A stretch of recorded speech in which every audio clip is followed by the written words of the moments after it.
Hi guys, ito ang OOTK Black Kiss Brown Capsule ng cockroach.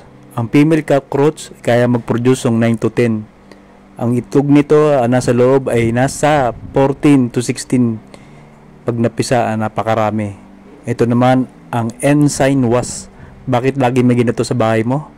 Ito naman ang tinatawag na the killing cockroach. Makikita mo ang isa o dalawa sa mga wasp na ito sa iyong bahay. Isang kahanga-nga ito, kaya kapag nakakita ka nito, bayaan mo lang at huwag mo itong huhulihin. Malaki ang tulong nito sa kapaligiran. Ang ensign wasp ay mahusay maghanap ng mga itlog ng ipis. Ito yung OOTK.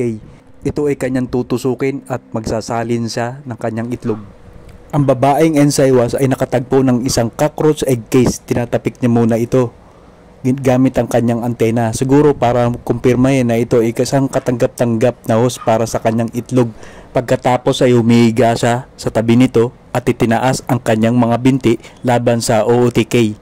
Pagkatapos ng maraming paghihirap ay pinasok niya ang kanyang payat na ovipositor sa matigas na OOTK at lalagyan niya ito ng kanyang itlog. Makalipas ang ilang araw, pagkatapos mapisa, inilagay ng wasp na kanyang itlog sa itlog ng ipis. Mabubuhay ito sa loob at yun ang kakain sa mga itlog ng ipis. Sa madaling salita, mauunang mabuhay ang nilagay ng itlog ng wasp kaysa sa mga itlog ng ipis.